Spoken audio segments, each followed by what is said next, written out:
Hier ist die neue Folge der Ökonomie-Videos.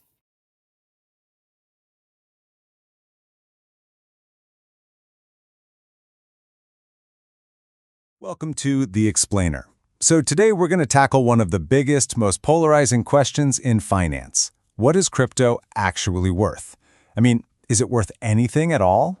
So, are they fundamentally worthless? It's a real question, right? On one side, you've got this argument that they're basically just glorified slots on a computer. A huge bubble with zero real-world use. But then you've got the other side of the coin. There's this classic finance theory, right? The efficient market hypothesis. And it basically says that a market's price reflects the true value at any given time. So if you follow that logic, the billions, even trillions of dollars poured into crypto must mean there's some real underlying value there. The market can't be that wrong, can it? And that right there, that's the core dilemma. It's a huge conflict. But, the whole search for what this stuff is worth, it all started really, really small. With just a couple of pizzas, actually. Yep. I'm talking about the legendary Pizza Day. Back in 2010, a guy named Laszlo Henyegs bought 2 pizzas for 10,000 Bitcoin. It sounds insane now, but it was a huge moment.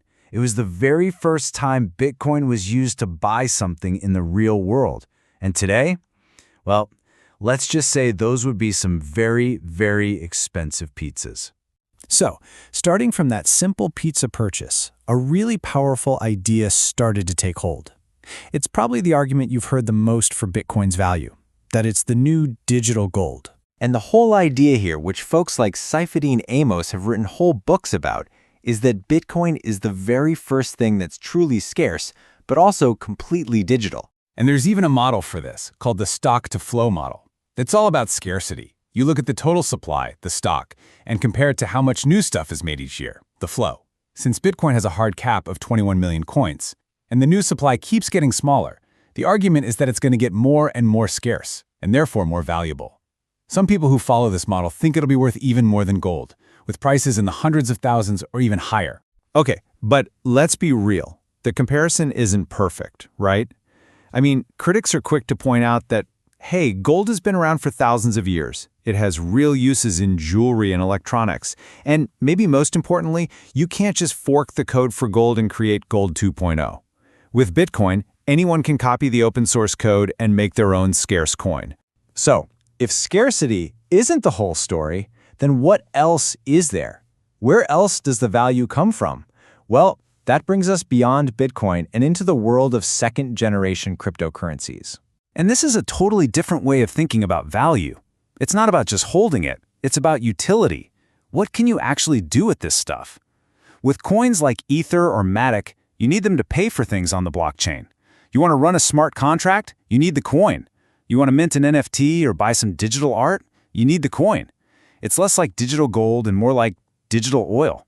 It's the fuel that makes the whole machine run. Now, we've talked about coins that are supposed to go way up in value. But what about a crypto that's designed to do the exact opposite? A crypto that's designed to stay the same? Well, that's where stablecoins come in. And these generally come in 2 flavors. First, you have asset-backed ones, like Tether. The idea is simple. For every 1 coin out there, there's a real dollar sitting in a bank account somewhere. Then, you have the much riskier, much more experimental kind, algorithmic stablecoins. These aren't backed by anything real. They try to hold their value using nothing but a computer algorithm and market incentives. So what happens when one of those pure code algorithms gets punched in the face by a real chaotic market? Well, let's put one under the microscope and find out. We're going to look at the story of Terra USD, or UST. Okay, so the Terra ecosystem was built on 2 coins. You had UST, the stablecoin that was supposed to always be worth exactly $1, and then you had its sister token, Luna. Luna's job was to act like a shock absorber, using an algorithm to keep UST's price stable. So here's how it was supposed to work. It was all about incentives. If the price of UST ever went above $1, say to $1.01, traders could make a tiny risk-free profit. They could basically create a new UST for $1's worth of Luna and then sell it for that higher price. This process would create more UST, and that new supply would push the price right back down to $1. Clever, right? And it was designed to work the other way too. If UST ever dropped below $1, say to 99 cents, traders had an incentive to do the opposite. They could buy that cheap UST and swap it for a full dollar's worth of Luna, making a tiny profit. This would take UST out of circulation, reducing the supply and pushing the price, you guessed it, right back up to $1. So you see the key here, right? The entire elegant system, this whole beautiful balancing act, it all depended on one thing, that people believed the sister token, Luna, would always be worth something. But what happens when that belief just vanishes? Well, the algorithm broke. It's that simple. A massive crisis of confidence hit. It was basically a digital bank run. And that automated self-correcting machine, it just couldn't keep up. It entered what's known as a death spiral.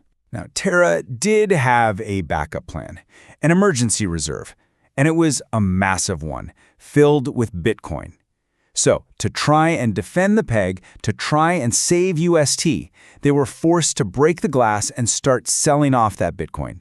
And they had to sell it fast. And I mean, they held an unbelievable amount of it. Before the crash, the Terra Foundation had one of the biggest Bitcoin wallets on the entire planet. They were the third largest known holder. So when they were forced to dump all that Bitcoin onto the market at once, it helped drag the entire crypto market down with it. And the crazy thing is, this wasn't some one-off event. The history of crypto is littered with the corpses of other algorithmic stablecoins that have collapsed in almost the exact same way. It's a powerful and very expensive lesson in just how fragile a system can be when its value is based on nothing but an algorithm. Which brings us all the way back to our original question. From the simple, powerful idea of digital gold to the mind-bending complexity of a failed algorithm, it seems the story of crypto's value isn't really about code or scarcity. It's about trust. So the real question we're left with is, where should we place that trust? In code? In real-world assets? Or in good old-fashioned history?